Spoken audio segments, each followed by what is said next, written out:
we're talking about is that the factory system and this political system and this kind of this frustration with the Mexican-American War and questions about how the country is expanding westward and what is the meaning of life in this kind of materialistic factory system really drives people into questioning their purpose, right? And so you have a couple of pictures here. One, you begin to see that people are very concerned about alcohol consumption. What is the impact of alcohol, the concern about poverty, and disgrace and misery and all these kind of consequences of alcohol abuse, right? And of course, part of that is the product of the factory system and poverty. But they're very much connecting the poverty to the alcohol consumption. And so this is a fruit of alcohol and temperance picture, one showing the use of alcohol, the other one showing temperance or not consuming alcohol. So that kind of idea of bettering society through restricting, altered substances and that kind of thing. You also see missionary work, the idea of a missionary society.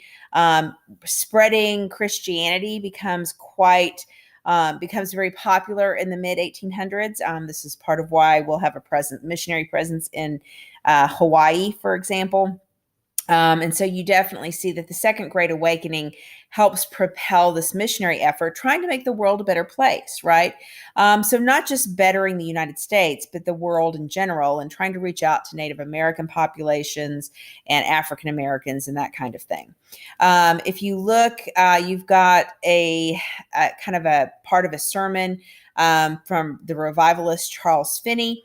And I think the biggest thing is he's emphasizing the power of the individual choice, that individuals can choose their behavior. They can choose actions, whether that's religious faith, whether that's not consuming alcohol, whether that's joining a reform movement, things that can make the world a better place. And so he's, the power of the individual, of free will, if you will, which is going to be much more familiar religiously to what we're accustomed to.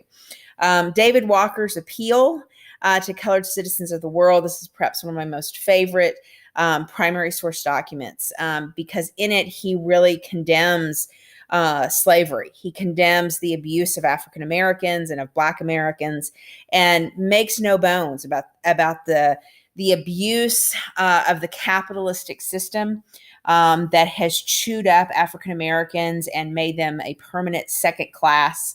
And it's really this appeal to better America, for America to live up to its promise, and to stop treating African Americans like they're second class. And he argues against the idea of colonization. There was a colonization movement of sending Black Americans back to Africa.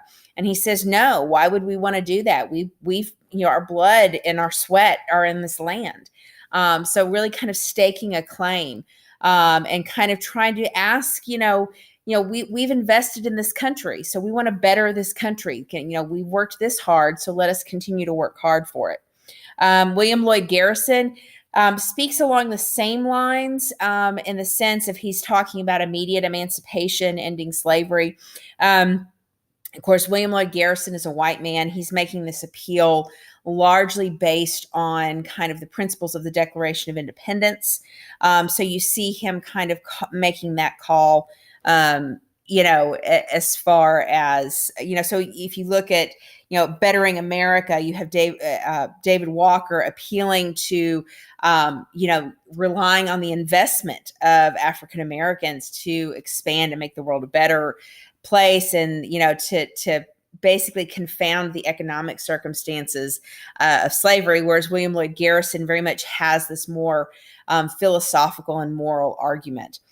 Sarah Grimke, she writes about women's rights, how women have been oppressed in America and aren't given their rights, and have been mistreated, and that they deserve to have equality. So she's definitely calling out for that the way to better American society is by giving women the right to vote and giving women equal treatment. Henry David Thoreau is reflecting on kind of the fact that we need to get back to nature. We need to get in touch with a more simple life, kind of emotionally get centered, if you will, is what he's trying to refer to.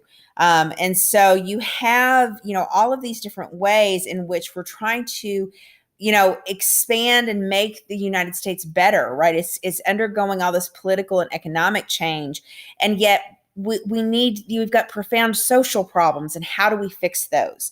And if you're a transcendentalist, you're talking about nature. If you're a revivalist, you're talking about personal faith. And then you've got people talking about cleaning up the problems of slavery and the oppression of African Americans and the oppression of women. And so these are all ways in which America is meant to be better, to really fulfill kind of the social promise. So we've talked about kind of the economic promise and the political promise. Now we're talking about the social promise.